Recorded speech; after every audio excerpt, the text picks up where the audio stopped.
fruit. Sons were born to us, monsters of divinity and flesh. The Nephilim.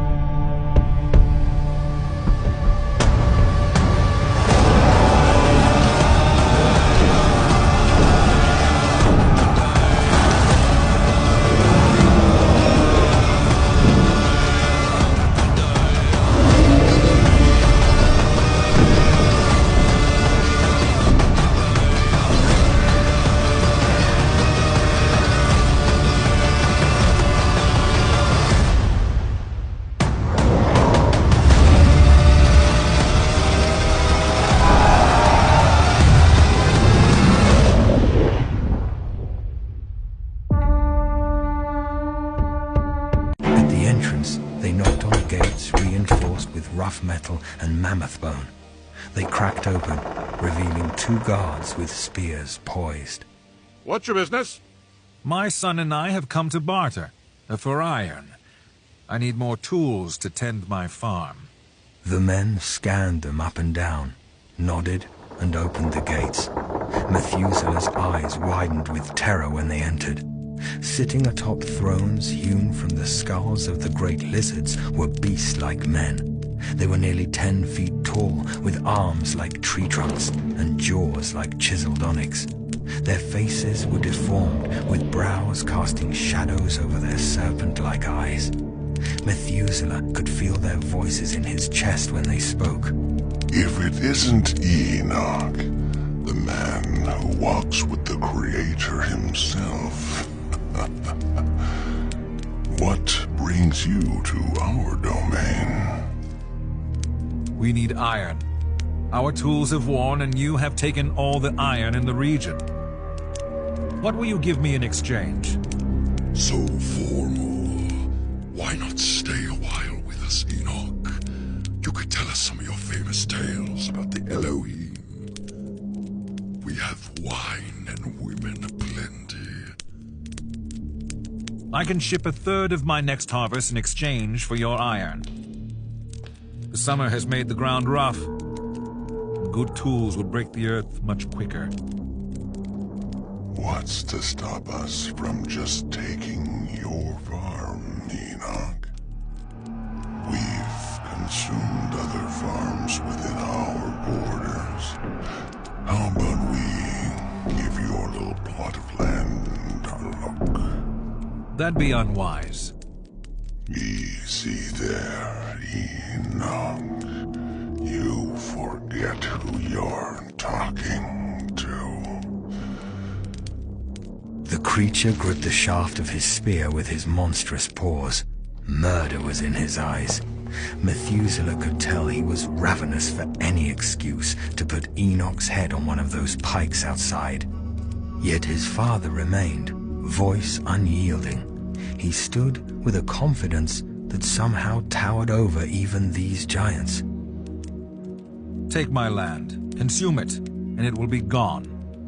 You and I both know you can't farm like the sons of Seth. But strike this deal with me, and I'll give you 1/3 of what I grow for the first harvest, and 1/6 for the other 3 after that. You sons of Seth think you're so clever. Not clever enough to secure the iron. Not strong enough to strike down the great beast to fortify your walls. Do we have a deal? Oh, Enoch. So serious. So righteous.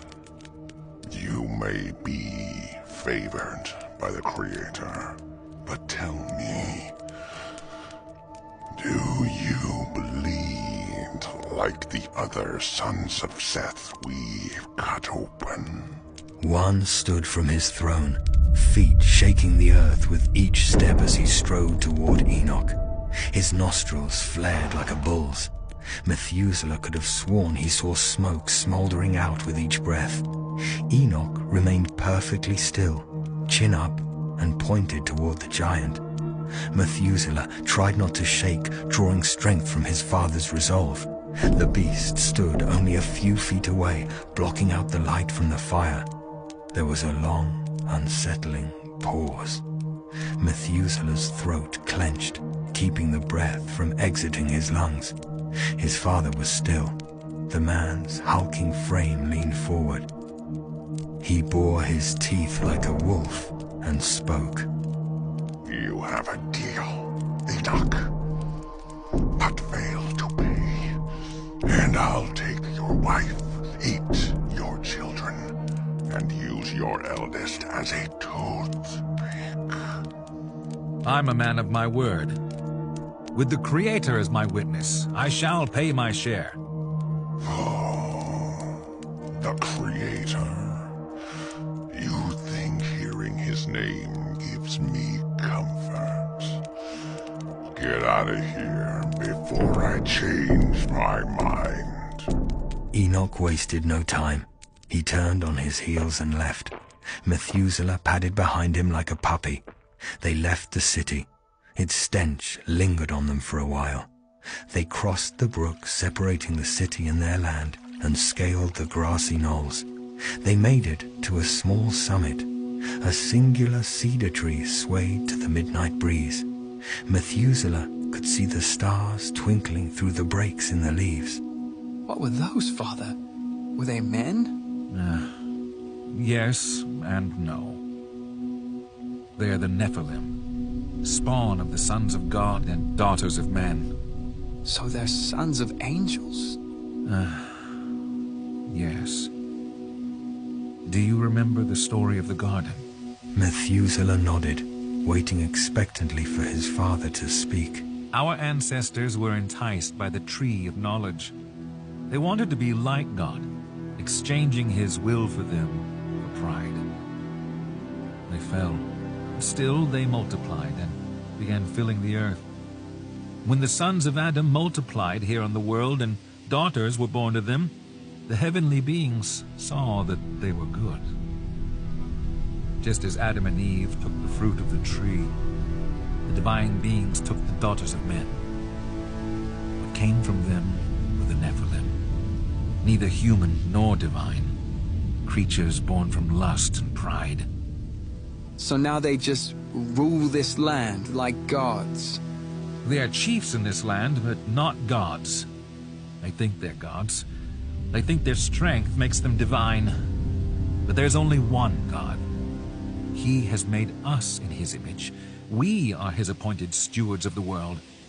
The Nephilim know this and hate us all the more